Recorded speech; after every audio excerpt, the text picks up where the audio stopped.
Assalamu alaikum. Welcome to the economics class once again. Today we are going to study the trade barriers.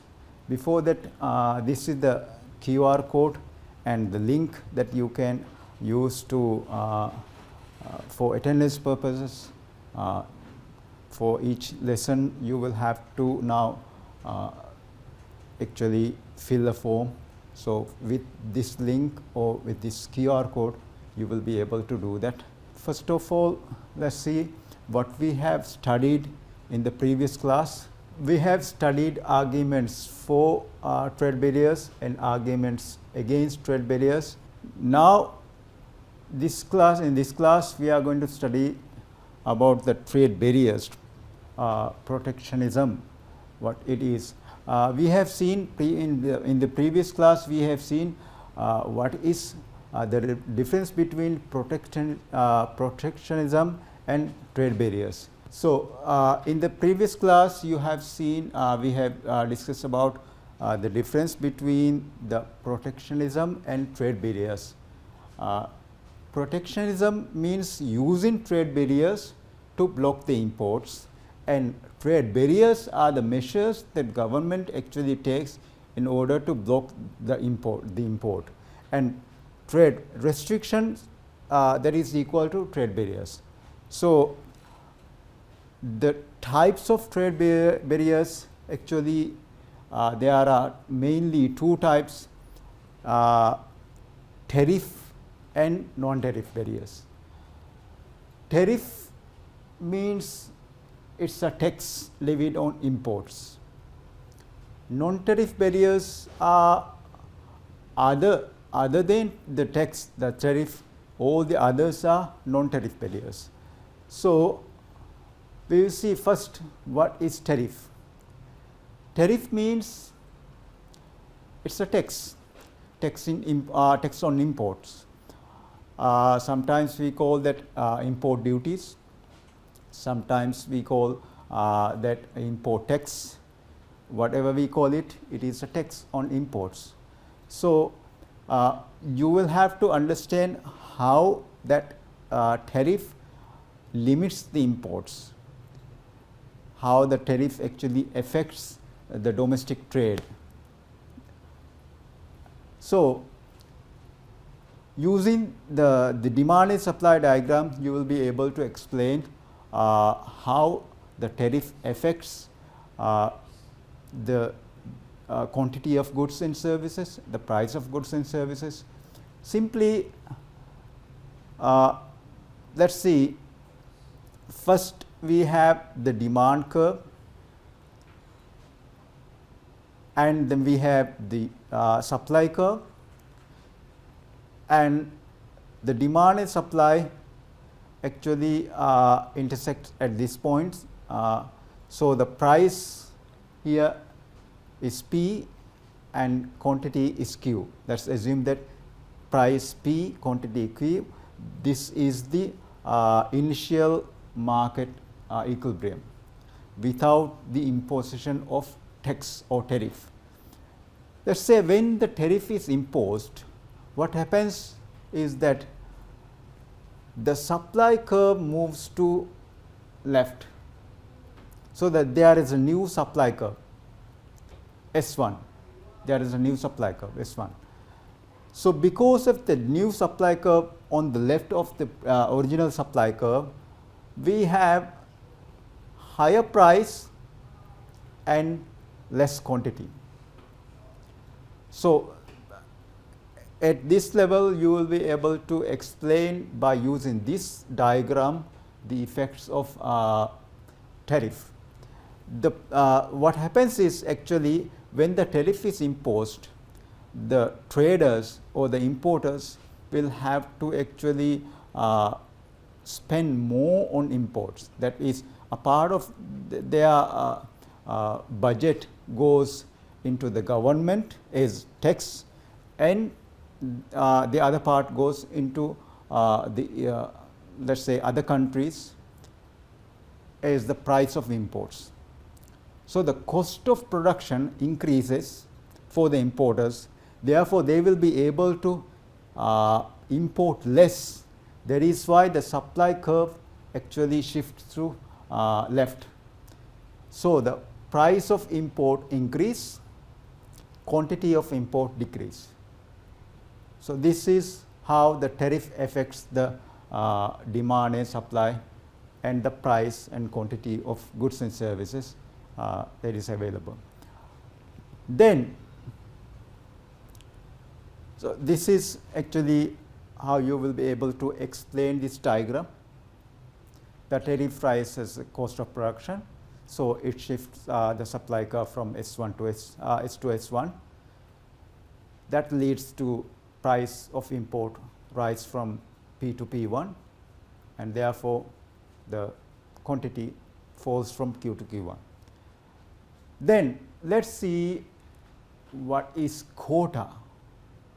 Quota means, let us say, a limit on import volume of import. Quantity, Q here actually stands for the quota, it also stands for quantity. So, it will be easier for you to remember this. Quota, Q means quantity, limit on quantity.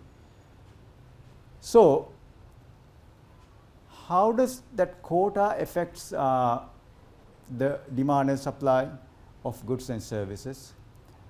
When the quota is imposed, once again, first of all, we will see the initial market, the demand and supply, and the price, then the quantity. So, this is the initial market.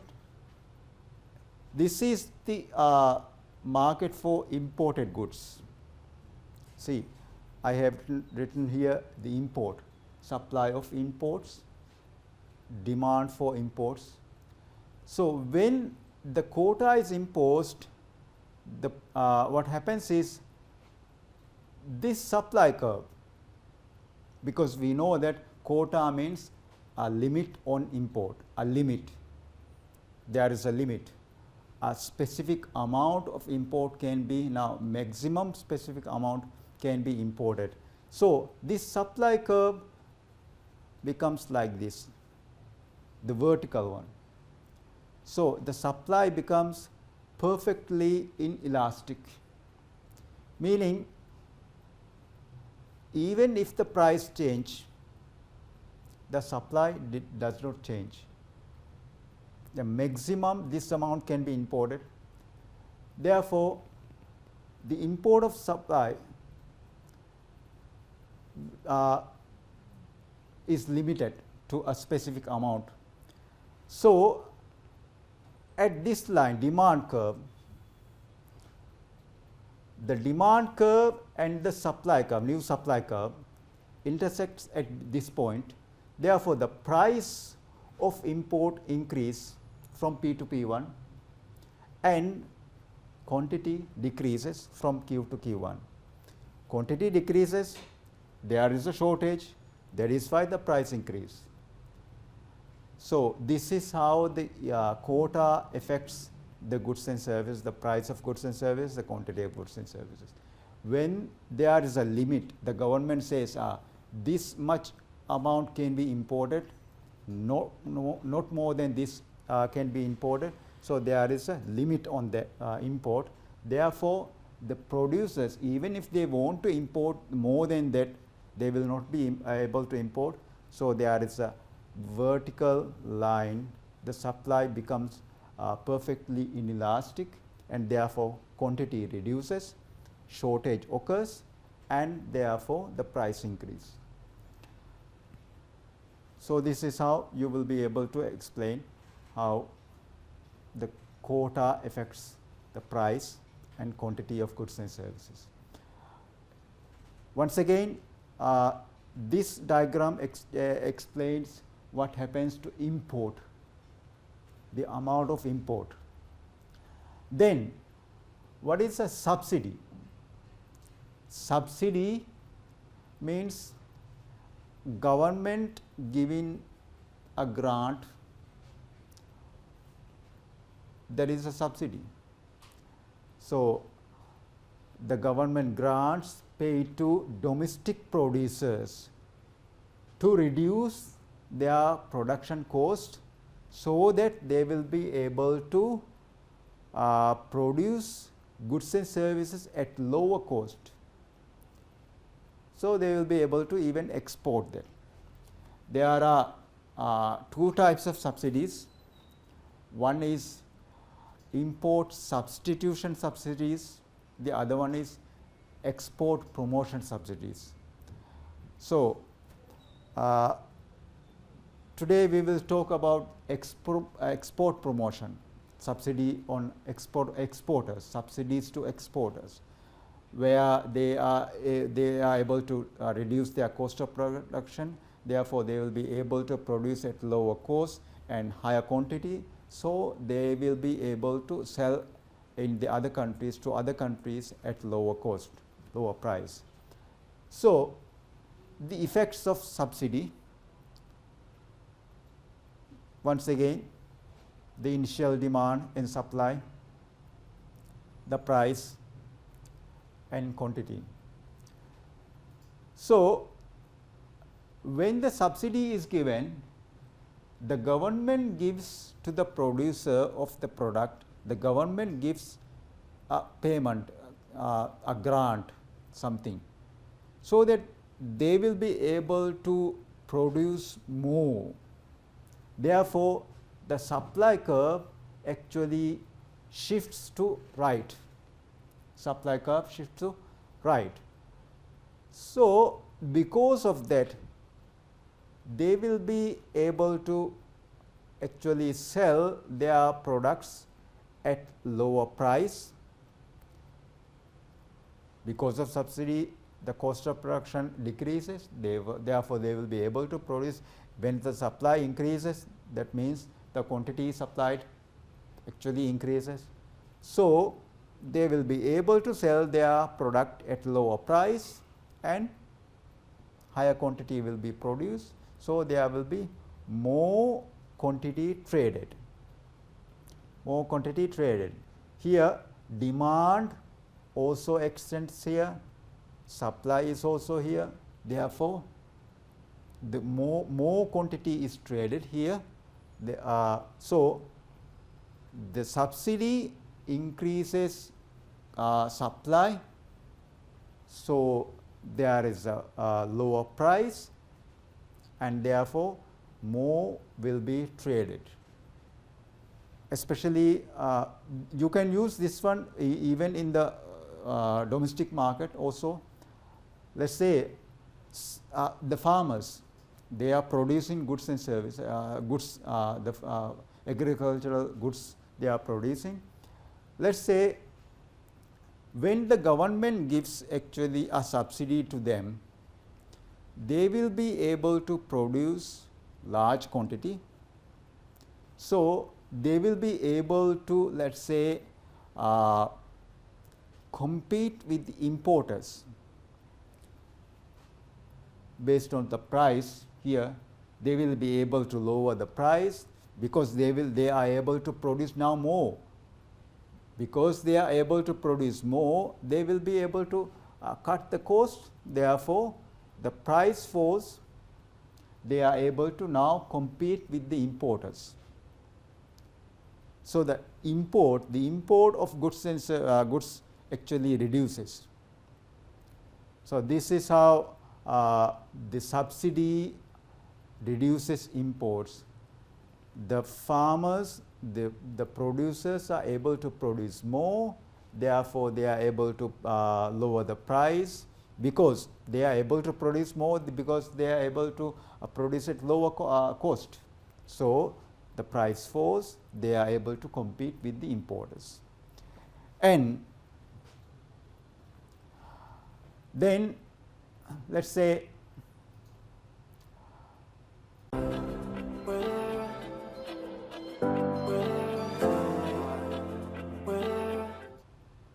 the next one, embargo. What is embargo? Embargo means a complete ban on the product. There are actually a complete ban on a specific product, complete ban on specific countries. So, embargo means the product, for example, let's say we are importing a product and then the government puts on the embargo. That means the product will not be now imported to the country. So, completely it will be banned.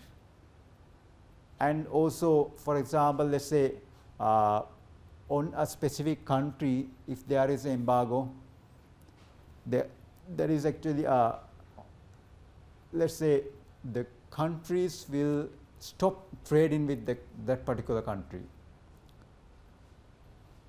And then we have unreasonable quality control. Quality control will be there, but let's say the government imposes unreasonable quality control.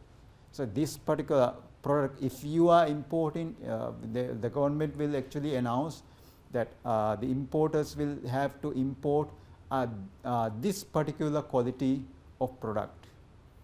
And also, let's say standards, they will require the imported products to have specific standards, and also they will require the importers to have licenses. So, these things actually will control imports, because there, for example, let's say there is no quality control. The government simply puts on imposes quality control on the product. So, the goods now, before that, before the quality control imposition, importers can import any quality, any kind of any product which are having any quality. But quality control, when the quality control is imposed on the product, then the importers cannot import the products which have less quality than particular one which is required by the government. And then we have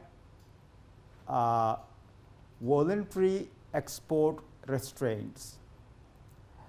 Simply this actually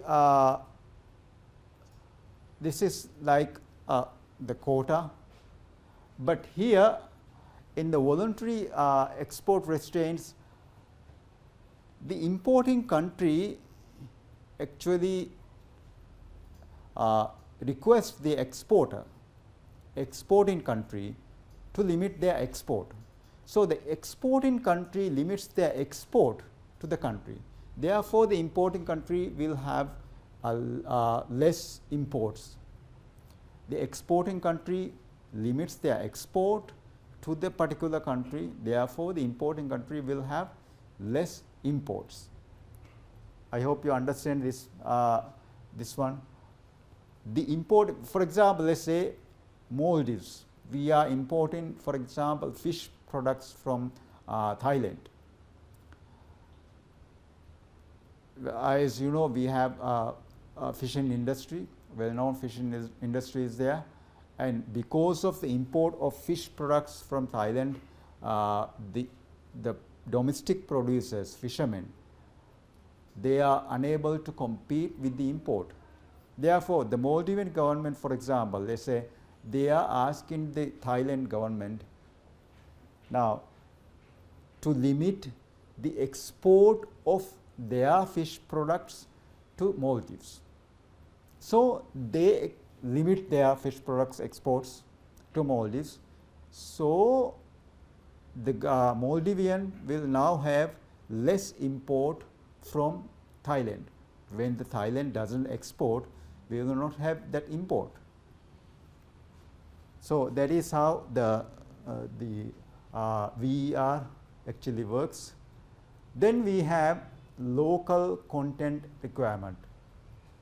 For example, let's say this is a very famous brand of, let's say, mango juice. The government will now require this particular product to have locally produced, for example, content. Content means mangoes should be locally produced. From local farmers, they will have to buy the mangoes. This particular, for example, let's say the packet is produced using the paper and all those things. So the government can ask the importer to have locally produced goods, locally produced things in that particular product, so that the import will be reduced. Now, if they want to import this particular product, they will have to use locally produced mangoes. Therefore, when they are not able to actually, if they are not able to use the locally produced goods in the particular product, then they will not be able to import. So the import will be reduced. And then administrative complexity. Sometimes we call that red tapes. There are a lot of forms, lot of things that the importers will have to do in order to import. There will be a lot of signatures, they will have to get a lot of stamps, they will have to buy.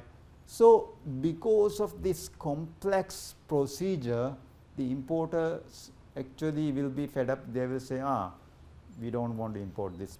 This is too much of work we have to do in order to import. So the import will actually be reduced. And the exchange control, the other one is exchange control. Exchange control means we have to use the foreign exchange to buy imports.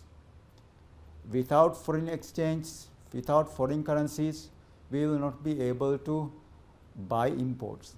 So the government simply actually limits the available amount of foreign exchange to importers.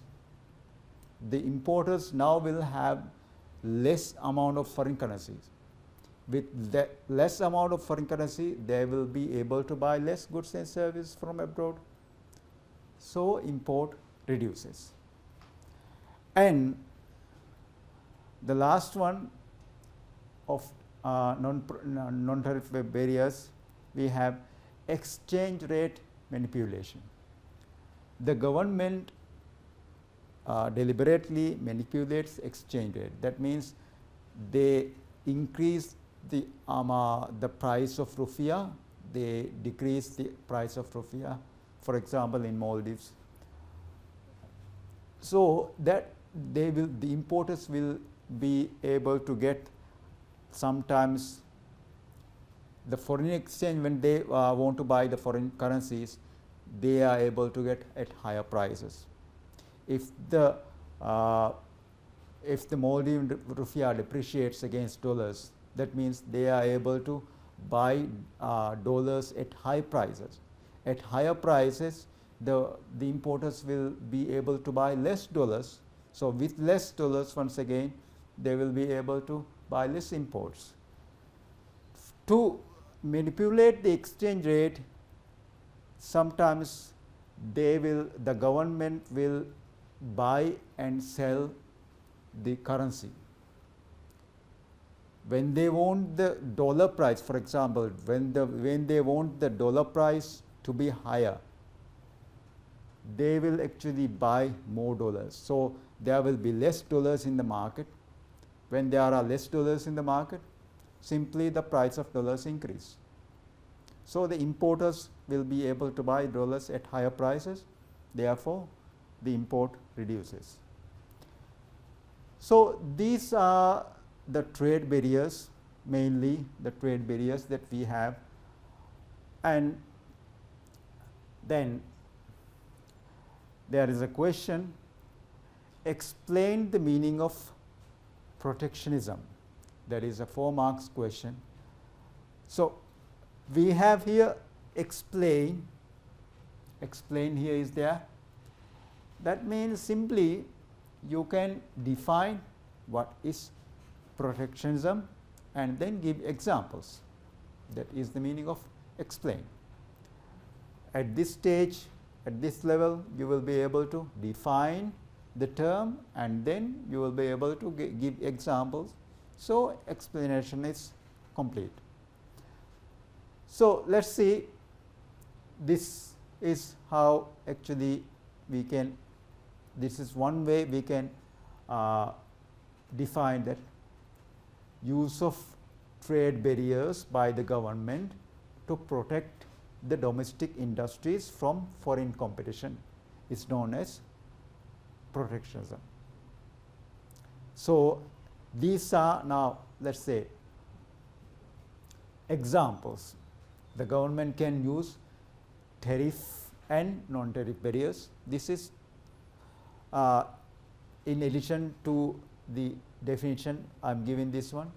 An example, for examples, subsidies, import quota, exchange control, quality control, you can give minimum, let us say you can give 2-3 examples. So, you will be able to get 4 marks for this question. Then let us see, this is once again from past paper, we have this question, discuss whether restricting imports is always good for economies, 8 marks. This is a discuss question. So, discuss whether, that means for both sides you will have to write the answer. For whether the import is always good or whether the import is not good for the economy. So, both sides you will have to write the answer. First, we will be able to give the definition. Always you can give a definition, the definition of the term actually given there, the term there, here the term is let us say restricting imports is always good. Restricting imports, that means protectionism, they are talking about trade barriers, imposing trade barriers. So, we will be able to give the definition of protectionism, then we will be able to, let us say,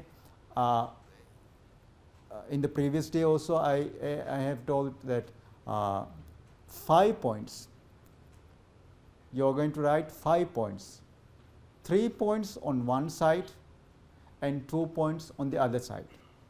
So, these are some of the points that you can use from here. For example, why trade restriction is good, you can talk about why trade restriction is good. You can take 3 points from here, you can take why it is bad, you can take 2 points from here, or you can take 1 point here, 1 point from here, you can take 4 points from here. So, 5. You can take even 2 points from here, 3 points from here. Any combination, at least there should be 1 point for the other side. You will have to talk about talk about 1 point, at least for 1 point on the other side. So, let us say for this question, this is how, let us say, I will be giving the answer. First, I am giving the definition, and in the questions, usually question paper, when you get the question paper in the O levels, there are, let us say 20 marks questions and 30 mark one question. First question is 30 marks, then the rest is actually 20 marks question. Let us say in the paper, the whole paper, if they did not ask about the definition of protectionism, if you have not answered, if you have not actually talked about the definition of protectionism in the paper, then for this definition, definitely you will get 1 mark for the definition. So it's always easier to start with the definition. So here I have defined the protectionism, and then these, let's say first point, to protect infant or sunrise industries. See the first point, firstly, when an industry is at the infant stage. So I am explaining the first point, not fully developed. Let's say infant industries are, let's say, they are not fully developed. They need time and space to develop. So protection will give them chance and space to grow. This happens because, this is the explanation, because the restriction of imports would reduce the competition for the new industry. You will be able to even write more. Second point, I am explaining like this. So like I advise you to actually write the answer. When you write the answer, I advise you to write for each point to write a new paragraph. It is actually no problem that you can write for 2 paragraphs. With 2 paragraphs you can write the answer, but it will be easier for the markers to mark if you have actually used a specific paragraph for specific points. It will be easier so that you will be able to get the probability, the chance of getting good marks will be higher. The presentation will be neat and clear so that the markers will be able to mark it easily. So this is how I am going to actually write the answer. So here you can write these 2, let's say 3 points on this side, and on the other side I am writing, let's say these points. These are the negative points. Why it is bad? It reduces the gains from trade.